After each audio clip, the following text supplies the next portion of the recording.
Since then, TAPMI has made great strides, and I was very carefully listening to the report of the director, and I'm very impressed by the achievements that TAPMI has made over the last 25 years.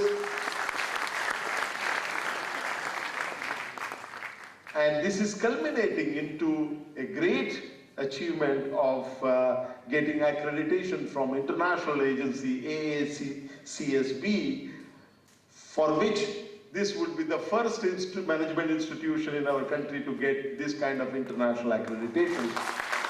So I would like to take this opportunity to congratulate all those who have worked very hard, those who worked hard in the past, those who are working now, for bringing this institution to its exalted status today.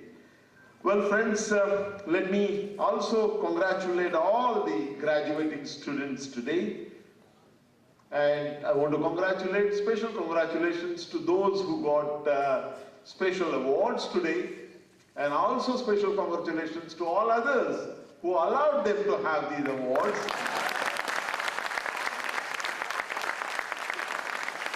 Well, friends, this is a momentous occasion in your life. You have made yourselves, your family, and your teachers proud today. I must say this, that you must consider yourself to be very, very fortunate.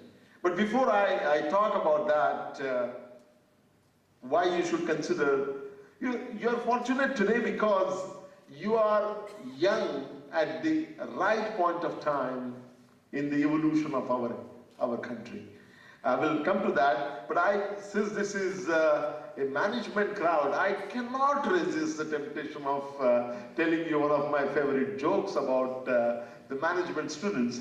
There's this management graduate who is working in a parrot shop, and a lady comes to that parrot shop and says that she selects one parrot and takes the bird to the counter, and then asks this person, "Can you please tell me whether it is a he parrot or a she parrot?" Now this guy doesn't know from Adams whether it is a he parrot or a she parrot, but as a management student, he's not supposed to admit that he doesn't know. So he said, "Madam, it's very simple. You just feed this bird with some worms. If it picks up he worms, then it is a she parrot. If it picks up she worms, then it is a he parrot." Madam says, "No, that is good idea, but how do I know whether it is a he worm or a she worm?" He says, "We specialize only in parrots, madam. We don't know anything about it."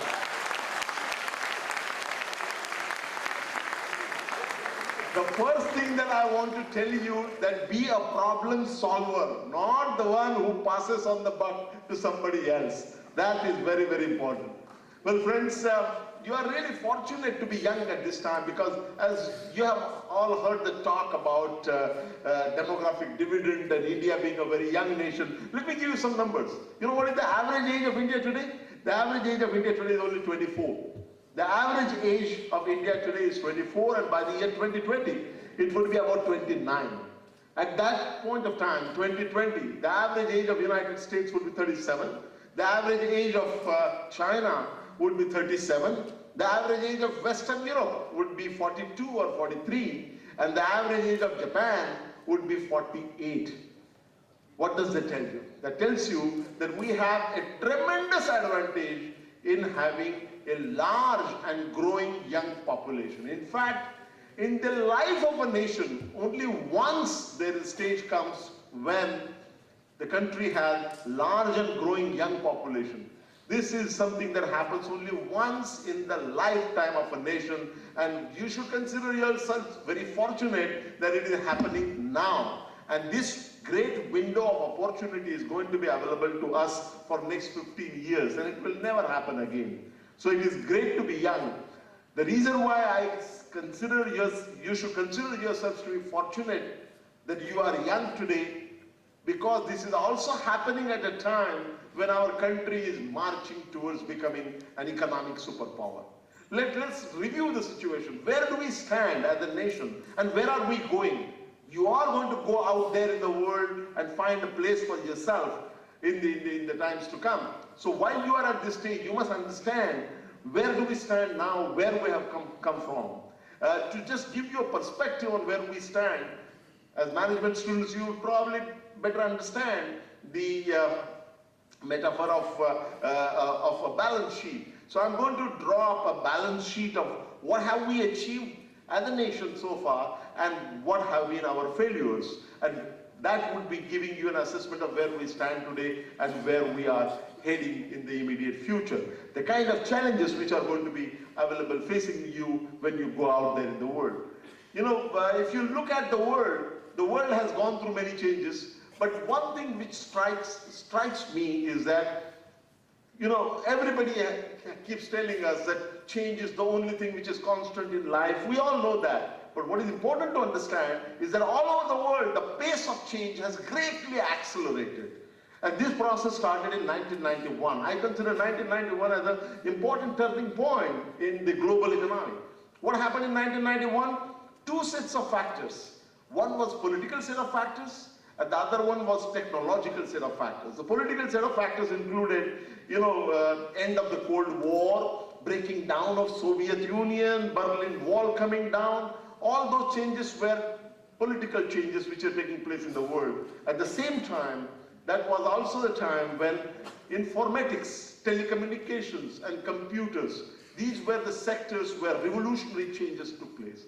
So as a combined impact of the history, political changes, as well as these technological changes, the pace of change all over the world has accelerated tremendously. In fact, the amount of change that took place in the last decade of the last century, from 1991 to 2000, was more than the changes which had taken place 100 years before that. And the pace continues. So 1991 was a turning point for the global economy. For an entirely different reason, 1991 was also a turning point for our country. What happened in 1991? You know, you would not remember that, you were too small to understand that, but 1991 was the lowest ebb in India's economic history. That was the time when our foreign exchange reserves had dwindled to a level of less than $1 billion. We had only $1 billion of foreign exchange, which was enough only to pay for only 2 weeks of our import. So we were on the verge of a default. India has always had an impeccable track record of honoring all our obligations, but in 1991, we came perilously close. Do you know what we had to do at the time? We had to actually swap 47 tons of our gold with Bank of England to be able to get foreign exchange, because no country in the world was willing to help us. No international institution was willing to help us, and we had become like patient who is artificially kept alive on oxygen. That was the state. That is why I call that as the lowest ebb.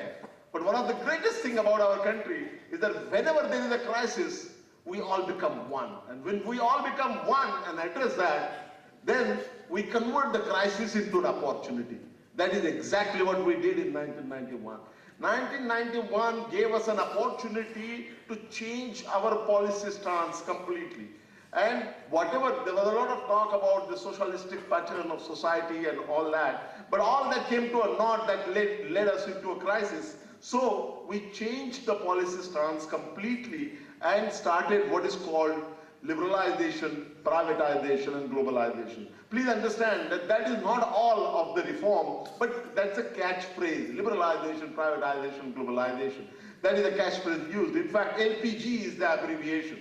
Earlier, before 1991, LPG always meant liquefied petroleum gas, but after 1991, LPG has always meant liberalization, privatization, and globalization. What has happened after the policy stance was changed? We adopted the so-called new economic policy. Remember, we call it new economic policy because it was new to us. It was not new to the world at all. Something very similar was done by China in 1978, 13 years before we did, when they had no crisis. They did that. There were a lot of critiques, but then government persevered through all these reforms, and the results are for all of us to see. And I'm going to present to you a balance sheet of what we have achieved and where we have failed. But before I do that, those of you who still are hung up on the old kind of economics and the old policies, there are a lot of people among the seniors and among the younger ones also, who believe in, this all kinds of isms and this against that. Mao Zedong, Deng Xiaoping was once asked a question in China when he was the premier of China. He was asked that you are a communist country, then how come you are doing something which is completely capitalistic kind of policies? A lot of people still have that, one against the other kind of ism. The answer that was given by Mao Zedong was wonderful. Mao Zedong was wonderful. He said that I don't give a damn whether the cat is black or white as long as it catches the mice. So what is important is to bring about a transformation, whether it is because of this ism or that ism is irrelevant. And try to label it like that is not fair. So we started the new economic policy in 1991, and the present Prime Minister was the finance minister at that time, and he unleashed the great potential of our people. After that, what has happened? Let me describe very briefly what are the positive things that have happened and what are the negative things or not so positive things that have happened, because that will give us an idea about the kind of challenges we are going to face tomorrow. On the positive side, there are three things that I must emphasize, the three achievements that we have had. On the positive side, first achievement is that there has been a tremendous acceleration of our economic growth rate. The real GDP growth rate has accelerated tremendously. Just look at our track record. We became independent in 1947. We started the so-called planned economic development in 1951. After that, for first 36 years, 1951 to 1986, what was our rate of economic growth? Was only 3.5%. An average, whether you took average, 10-year average, 15-year average, 30-year average, it always came to 3.5%. So much so that one of my distinguished predecessor, one who was member planning commission at that time, Professor Raj Krishna, called it Hindu rate of growth. It was as if it was written on our forehead that we must grow only at 3.5%. A little bit more, little bit less, the average would always be 3.5%. It was incredibly small because our population was growing at the rate of 2.2%, which meant that our per capita income for the first 36 years was growing at a measly rate of only 1.3% per year. 3.5 minus 2.2, 1.3% per year. How long it would have taken us to double our standard of living if we had continued to grow at that measly rate? It would have taken us 59 long years to double our standard of living. After 1991, with the information explosion, we also came to realize and started asking, because until then we were all fed with this information that we are doing tremendous progress and everybody else in the world is jealous of the kind of progress that is being made. After 1991 information explosion, people started asking, if China could double their standard of living in 11 years, if Korea could double their standard of living in 13 years, if Malaysia could do it in 15 and Indonesia could do it in 17 years, why is it that India should take 59 long years to double our standard of living? That is what started changing the mindset of the people. So the first achievement that I believe that the reforms have had is the tremendous acceleration in the growth rate of our country. 1992 to 2002, first 10 years of reform, our growth rate averaged 6% per year. 2002 to 2005, it accelerated further to 8%. And 2005 to 2008, it accelerated even further to 9% plus growth rate, and India became the second fastest growing country in the world, next only to China.